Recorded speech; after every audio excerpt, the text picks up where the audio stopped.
नमस्कार, मैं हूं योगेश राणा और आइए बात करते हैं उत्तराखंड कांग्रेस में चल रहे पावर गेम की। एक तरफ उत्तराखंड कांग्रेस में हरीश रावत ने ऐलान किया है कि अगर कोई भी मुस्लिम यूनिवर्सिटी को लेकर मेरी घोषणा वाली खबर छापने वाले अखबार मुझे लाकर दे देगा तो मैं 50,000 रुपए इनाम में दूंगा।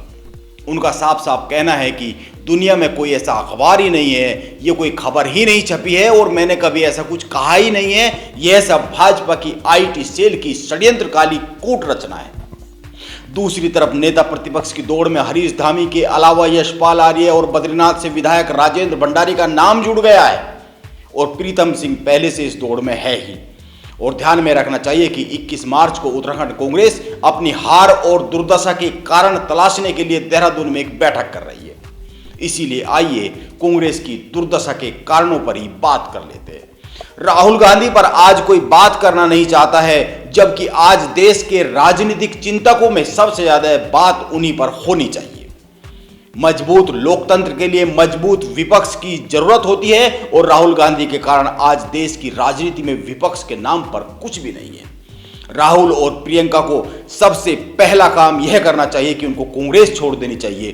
पहली बात, कांग्रेस देश की एक राजनीतिक पार्टी है, यह किसी परिवार की पर्सनल जहांगीर नहीं है। दूसरी बात, 2014 के बाद से अब तक 45 चुनाव हो चुके हैं जिनमें कांग्रेस 40 चुनाव हार चुकी है। यानी राहुल गांधी के नेतृत्व में कांग्रेस हर साल औसतन 5 चुनाव हार रही है। इतना होने पर भी सोनिया गांधी हार जाने वाले प्रदेशों के प्रदेश अध्यक्षों से इस्तीफा मांग लेती है, लेकिन राहुल गांधी और प्रियंका गांधी को कुछ नहीं कहा जाता है, जबकि सारे फैसले तो उनके द्वारा ही लिए जाते हैं। आज कांग्रेस जहां खड़ी है उसके पीछे की क्या कहानी है, इस पर बात करें तो कई सारे कारण साफ साफ दिखाई देते हैं। नंबर 1, कांग्रेस ने उत्तर प्रदेश की 403 में से 399 सीटों पर चुनाव लड़ा, लेकिन वो केवल 2 ही सीटों पर चुनाव जीत पाई। कांग्रेस के 387 उम्मीदवारों की जमानत जब्त हो गई। यानी कांग्रेस का सक्सेस रेट बस 0.5% उत्तर प्रदेश में रहा है। यह हाल तब है जब प्रियंका गांधी ने वहां पर खूब जी तोड़ मेहनत की है। प्रियंका गांधी ने उत्तर प्रदेश में योगी आदित्यनाथ से ज़्यादा जनसभाएं और रैलियां की है, रोड शो किए। ध्यान में रखना चाहिए, प्रियंका गांधी ने 209 रैलियां और रोड शो किए हैं, जबकि योगी आदित्यनाथ ने 203 रैलियां और रोड शो किए हैं। बात को आगे बढ़ाने से पहले 2 बातें और जान लेते हैं। पहली बात, प्रियंका गांधी आज तक ना तो विधायक बनी है और ना ही सांसद बनी है, लेकिन कांग्रेस उनके नेतृत्व में चुनाव लड़ती है। वो कांग्रेस में महासचिव के पद पर तैनात है, जिस पद तक पहुंचने में नेताओं को 15 से 20 साल लगते हैं। दूसरी बात, आज राहुल गांधी के पास कोई पद नहीं है, वो बस एक पार्टी के सांसद है, लेकिन पर्दे के पीछे वो ही कांग्रेस को चला रहे हैं। यानी बगैर किसी जवाबदेही के साथ वो कांग्रेस के मुखिया है। कामयाबी मिली तो राहुल की और नाकामी मिली तो प्रदेशों के अध्यक्षों की। यह कमाल की बात है। आज सोनिया गांधी को 2 बातें समझ लेनी चाहिए। एक, उनके बच्चों को, दोनों बच्चों को राजनीति नहीं आती है, इसीलिए सबसे पहले कांग्रेस में राहुल गांधी और प्रियंका गांधी को अलग करना चाहिए, विदा करना चाहिए। इसी प्रयास में कांग्रेस के बहुत सारे पुराने नेता लगे हुए हैं, जिसको लेकर चिदम्बरम का डर है कि ऐसा होने से, राहुल और प्रियंका को अलग करने से हो सकता है कांग्रेस के टुकड़े टुकड़े हो जाए। यह चिदम्बरम की केवल आशंका है, जबकि यह प्रमाणित है कि राहुल गांधी एक नाकाबिल राजनीतिक व्यक्तित्व है। आशंका को प्राथमिकता देनी चाहिए या फिर प्रमाणित तथ्य को, यह एक बात है। और मैं तो कहना चाहूंगा कि राहुल गांधी को राजीव गांधी, इंदिरा गांधी, जवाहरलाल नेहरू को याद कर यह सोचना चाहिए कि वो इस देश की सबसे पुरानी राजनीतिक पार्टी में से एक को किस गर्त में लेकर जा रहे हैं। और हर कांग्रेसी को भी खुद से सवाल करना चाहिए कि उनको हक बनता है यह सवाल करने का कि वो राहुल गांधी को ढो क्यों रहे हैं। कांग्रेस आज कहां खड़ी है, इसके बारे में मैंने हाल ही में एक लेख में बहुत अच्छी बात पढ़ी है। आप कांग्रेस के IT सेल को देख लीजिए। अगर वहां पर कोई राहुल गांधी के बारे में कुछ कहता है तो तुरंत ही उसको लेकर गालियां पड़ने लगती है, जबकि वो कांग्रेस के भले के लिए कह रहा होता है। वो जानता है कि जो कमेंट कर रहा है वहां राहुल गांधी पर, वो जानता है कि राहुल गांधी में मुश्किल हालात से उबरने की काबिलियत नहीं है।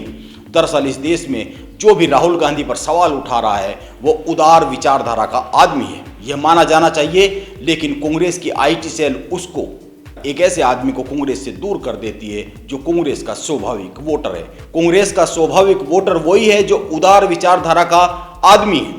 इस तरह से कांग्रेस में केवल राहुल गांधी और उनके परिवार की पूजा अर्चना करने वाले लोग ही रह जाएंगे अगर ऐसा ही होता रहा तो, जो कि हो भी रहा है, लगभग हो चुका है। आप एक बात और गौर कर लीजिए, आज की तारीख में कांग्रेस के पास 2 मुख्यमंत्री, 3 अन्य राज्यों की सरकारों में प्रतिनिधित्व है, 88 सांसद है, 688 विधायक है, यानी अभी कांग्रेस बची है। इसीलिए अभी वक्त बहुत दूर तक नहीं गुजरा है, अभी फैसला लेने का वक्त है, ऐसा मैं मानता हूं।